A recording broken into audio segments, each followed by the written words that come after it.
What's good, y'all? It's Magical You Monday. And today we're talking about, do you have to be right?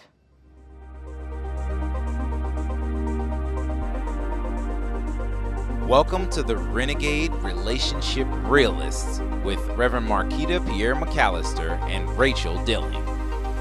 Please be advised, this channel is rated R for realism. Hi, I'm Rachel. And I'm Reverend Marquita. And today we're going to talk about, do you have to be right? And I would, because there's an old saying, some people would rather be right than happy.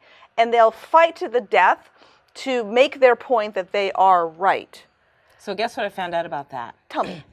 When you're working with someone and they have to be right, it usually means they're a very poor listener. They're not listening. Or they're insecure. Well, they definitely could be insecure. Yes. So both of those could be happening and some other things. So, but the real question is, do you have to be right? Yeah. How do you come across? And I think that we struggle sometimes, and I know that there have been points in time in my life where I was trained that if there is an argument, you get louder and you get more persistent until you make your point. And I have discovered over the last several years that it's not effective communication. And that, yeah. And what ends up happening is it really that important? Another thing I notice people do is you'll start telling a story and you'll say, oh yeah, you know, last Wednesday, and then you'll say, no, that was Tuesday. Does it matter? Does it really matter if it was Wednesday or Tuesday? But does it matter if it was $4.53 or it was $5? Does it matter? See, that's where it gets so technical. You're actually not listening for the point. Right. You're not listening for the wholeness of the story of what's really trying to go on so that maybe you can learn something or you can agree wholeheartedly on what's actually happening. Yeah. So that's that. Do you have to be right? Are you an interrupter? And I must say that in my youth, I was, because I would listen to my mother tell these stories, and she was a wonderful storyteller, but she would get those details wrong. And so I would feel the necessity to correct her, especially since she told the same story like over and over again, and the details would change each time she told the story. And I'd go, but Mom, and eventually she said, it doesn't matter.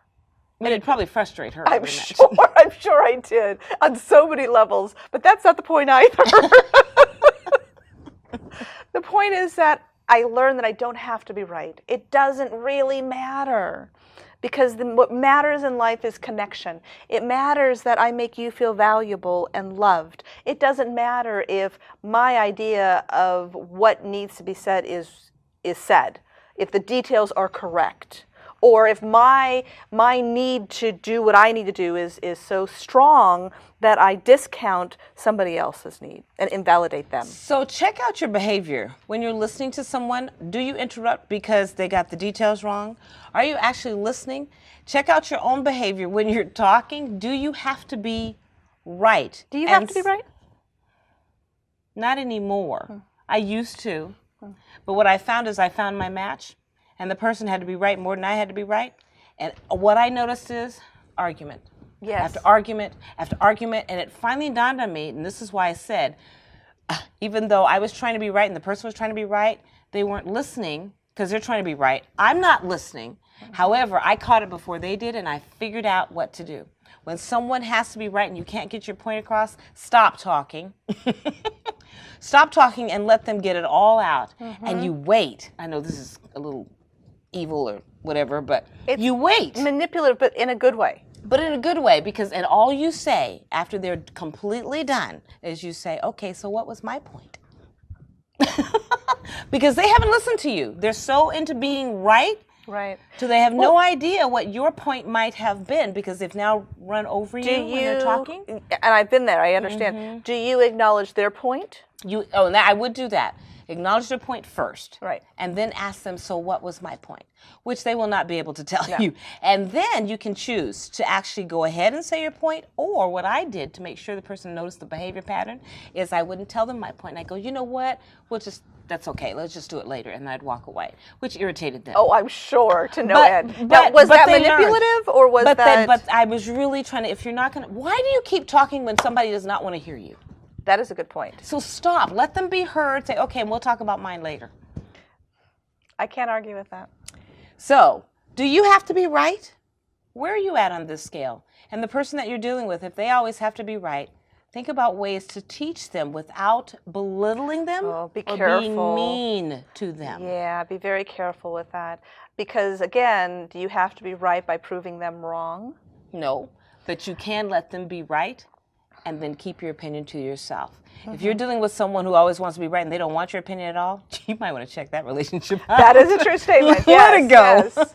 So do you have to be right, or would you rather be right or happy? And I came to the conclusion that I'd rather be happy, because there's no argument worth having to take away the happiness. I'd rather live in joy, and because my opinion, that you understand my opinion, is really not that important to me. Unless you want to. Unless you want to. Yeah. So your challenge, check out your own behaviors, whether you have to be right all the time. Also check out the behaviors of those you're engaging in a lot, and see where you fall, where you stand. Learn from it. You're magical. Let's make sure that you're heard. So, and also let's make sure you're happy. Absolutely. So go improve your magical self. Subscribe if you like us. Hit the bell if you want to have reminders of when our new videos come out. Hit the like button, share this information, and drop us a comment. We would love to hear from you. Yes. Until next time. Bye. Bye. Your voice gets so deep. Know what that is. Serious. So until next time, goodbye.